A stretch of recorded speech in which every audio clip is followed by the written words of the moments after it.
10장이 천상의 전쟁에 대한 이야기였다면 11장은 앞으로 출현할 나라들의 흥망성쇠를 보여줍니다. 먼저는 바사에서 새 왕이 일어난 후에 그들보다 더 부요한 넷째 왕이 일어나서 헬라를 칠 것이라는 예언입니다. 또 능력 있는 왕이 일어나지만 그가 강성할 때 또 나라가 갈라질 것이라고 말합니다.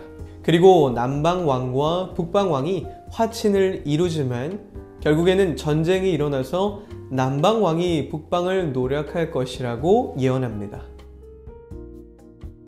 오늘 우리에게 주신 하나님의 말씀은 다니엘서 11장 1절에서 19절까지입니다. 내가 또 메대 사람 다리오 원년에 일어나 그를 도와서 그를 강하게 한 일이 있었느니라. 이제 내가 참된 것을 내게 보이리라. 보라, 바사에서 또 새 왕들이 일어날 것이요 그 후에 넷째는 그들보다 심히 부유할 것이며 그가 그 부유함으로 강하여진 후에는 모든 사람을 충동하여 헬라 왕국을 칠 것이며 장차 한 능력이 있는 왕이 일어나서 큰 권세로 다스리시며 자기 마음대로 행하리라. 그러나 그가 강성할 때에 그의 나라가 갈라져 천하 사방에 나눌 것이나 그의 자손에게로 돌아가지도 아니할 것이요 또 자기가 주장하던 권세대로도 되지 아니하리니 이는 그 나라가 뽑혀서 그 외에 다른 사람들에게로 돌아갈 것임이니라. 남방의 왕들은 강할 것이나 그 군주들 중 하나는 그보다 강하여 권세를 떨치리니 그의 권세가 심히 클 것이요 몇 해 후에 그들이 서로 단합하리니 곧 남방왕의 딸이 북방왕에게 가서 화친하리라.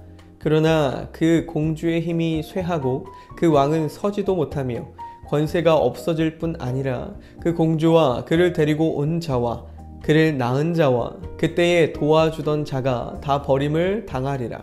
그러나 그 공주의 본 족속에게서 난 자 중에 한 사람이 왕위를 이어 권세를 받아 북방의 왕의 군대를 치러 와서 그의 성에 들어가서 그들을 쳐서 이기고 그 신들과 부어 만든 우상들과 은과 금의 아름다운 그릇들은 다 노력하여 애굽으로 가져갈 것이요 몇 해 동안은 그가 북방 왕을 치지 아니하리라.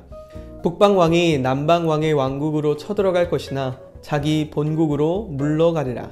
그러나 그의 아들들이 전쟁을 준비하고 심히 많은 군대를 모아서 물이 넘침같이 나아올 것이며 그가 또 와서 남방 왕의 견고한 성까지 칠 것이요 남방 왕은 크게 노하여 나와서 북방 왕과 싸울 것이라. 북방 왕이 큰 무리를 일으킬 것이나 그 무리는 그의 손에 넘겨준 바 되리라. 그가 큰 무리를 사로잡은 후에 그의 마음이 스스로 높아져서 수만 명을 엎드려 때릴 것이나 그 세력은 더하지 못할 것이요 북방 왕은 돌아가서 다시 군대를 전보다 더 많이 준비하였다가 몇 대 곧 몇 해 후에 대군과 많은 물건을 거느리고 오리라. 그때에 여러 사람이 일어나서 남방 왕을 칠 것이요 내 백성 중에서도 포악한 자가 스스로 높아져서 환상을 이루려 할 것이나 그들이 도리어 걸려 넘어지리라. 이에 북방 왕은 와서 토성을 쌓고 견고한 성읍을 점령할 것이요 남방 군대는 그를 당할 수 없으며 또 그가 택한 군대라도 그를 당할 힘이 없을 것이므로 오직 와서 치는 자가 자기 마음대로 행하리니 그를 당할 사람이 없겠고 그는 영화로운 땅에 설 것이요 그의 손에는 멸망이 있으리라. 그가 결심하고 전국의 힘을 다하여 이르렀다가 그와 화친할 것이요 또 여자의 딸을 그에게 주어 그의 나라를 망하게 하려 할 것이나 이루지 못하리니 그에게 무익하리라. 그 후에 그가 그의 얼굴을 바닷가로 돌려 많이 점령할 것이나 한 장군이 나타나 그의 정복을 그치게 하고 그 수치를 그에게로 돌릴 것이므로 그가 드디어 그 얼굴을 돌려 자기 땅 산성들로 향할 것이나 거쳐 넘어지고 다시는 보이지 아니하리라. 아멘. 하나님께서는 다니엘에게 계속해서 환상 가운데서 열방이 어떻게 될 것인지를 보여주십니다. 세상의 모든 권력들은 힘을 가졌다가 또 다른 힘 앞에 무너지고 나라가 생겼다가 시간이 지나면 그 나라는 흔적도 없이 사라지는 모습의 연속입니다. 세상의 어떠한 것도 유한합니다. 그것은 일시적인 것입니다. 우리 인간들이 추구하는 세상의 성공도 결국 그것을 쥐는 순간 놓아야만 하는 유한한 것입니다. 그러므로 우리들은 유한한 것에 마음을 두지 말고 영원한 천국의 시민이 되었음을 감사하면서 하나님 보시기에 합당한 믿음의 삶을 살아가야 할 것입니다. 수많은 왕들이 자신의 야욕을 채우기 위해서 노력합니다. 그리고 그것을 취하였지만 얼마 안 되어서 더 강한 새로운 왕 앞에 죽거나 쫓겨나게 됩니다. 자신들의 조상들이 그러하였음을 보면서도 그들은 창조주를 찾기보다는 자신의 욕심을 따라서 행하다가 함께 무너지게 됩니다. 결국 그들은 자신의 욕심에 이끌려서 자신이 받은 왕국을 지키지 못하게 됩니다.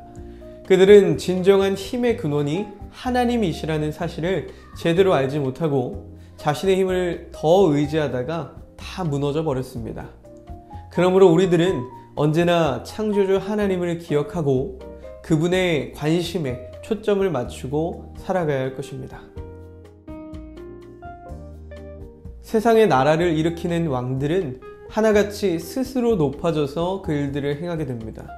모든 교만의 출발은 자기 자신에 대한 겸손함이 사라질 때입니다.